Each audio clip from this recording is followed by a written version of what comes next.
మీ business ఏదైనా మీ ఊర్లో promotion చేయాలంటే అది సుమన్ టీవీతోనే సాధ్యం. ఇప్పుడే సంప్రదించండి. ఏమి కానీ ఊపిరిస్తుంది ఏమీ లేదు sir.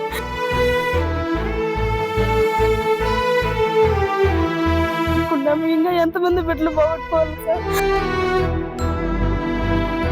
Welcome to Suman TV. నేను నాగరాజ, పుంగనూరు నియోజకవర్గం, పుంగనూరు మండలం పట్రపల్లి గ్రామంలో లోహిత్ అనే 7వ తరగతి చదువుతున్న విద్యార్థి విద్యుద్ఘాతానికి గురై మృతి చెందాడు. గ్రామంలోని పిల్లలందరూ దాదాపు 50 మంది పిల్లలు గ్రౌండ్ లో క్రికెట్ ఆడుతుండగా ఒకవైపు, మరోవైపు లోహిత్ అతని స్నేహితులు బ్యాడ్మింటన్ ఆడుతుండగా అక్కడ పైన విద్యుత్ తీగలు వెళ్తున్నాయి. అక్కడ ఇతను ఒక కమ్మీతో విద్యుత్ తీగలు దగ్గర ఎత్తులో ఉండడం వల్ల విద్యుత్ తీగలకి తగలడంతో అక్కడికక్కడే మృతి చెందాడు. ఈ గ్రామంలో అన్ని చోట్ల ఇదే విధంగా విద్యుత్ తీగలు కిందకున్నాయని గ్రామస్తులు ఆరోపిస్తున్నారు. వారి మాటల్లోనే విందాం పదండి. మేము బ్యాట్ల కూడా ఆడుకోవస్తాం. నిన్న వాడు 8వ రాడ్ ఎత్తుకొని వచ్చినాడు, చిన్నది అట్లాంటిది ఎత్తుకొని ఆడుకుంటూ వస్తాం. మేము బ్యాట్ల కూడా ఆడుతుంటే వాడు అప్పుడు చూసుకోకుండా మేము మేకల ముందర వెళ్తాంటే అప్పుడు వాడు చూసుకోకుండా పైన కరెంట్ వైపు చూసుకోకుండా కరెంట్ వైపు పెట్టేసన్నా వాడి కింద పడిన వెంటనే కూడా వాళ్ళు ఎవరు ముట్టుకోవద్దన్న అంటే వాడిని పోయి ఈడ్చుకోవచ్చే. నేను వాళ్ళ పిన్నిని సార్.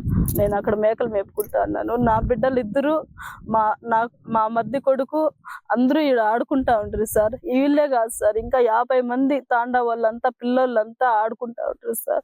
బిడ్డ ఆడుకుంటా ఏమి కానీ ఊపిరిస్తుంది ఏమీ లేదు సార్.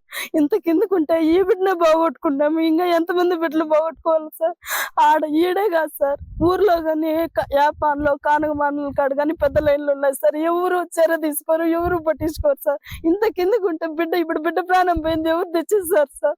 మా ఊర్లో ఇట్లా లైన్లు కిందకే ఉన్నాయి, ఇట్లా ఎవరు పట్టించుకోవడం లేదు. ఇట్లా పిల్లలు ఇట్లా బ్యాట్ ఆడుతున్నారు. ఇట్లా పిల్లలు మేకలు పడతా ఉంటే ఇట్లా చిండాట ఆడుతున్నా కూడా లైన్ కిందే ఉన్నాయి. దానివల్ల పిల్లలు ఇబ్బంది పడుతున్నారు. దానివల్ల పిల్లోడు కూడా చనిపోయినాడు. దయచేసి మాకు ఏదన్నా ఎవరు కట్టిస్తారు. చాలా నిర్లక్ష్యం సార్ గవర్నమెంట్, చాలా అన్యాయం సార్. ఇది ఒక్కసారి చూడండి సార్, మాకు కూడా ఎందుకు మీకు అర్థమవుతుందో కాదు సార్. ఒకసారి నిజంగా చూడండి సార్, 10 అడుగులు కానీ లేదు సార్. అది చాలా అన్యాయం సార్. గవర్నమెంట్ చాలా కొంచెం కానీ పట్టించుకోదు సార్.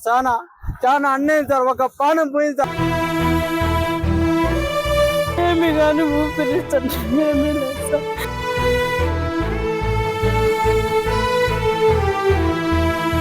ఇంకా ఎంతమంది బిడ్డలు పోగొట్టుకోవాలి సార్.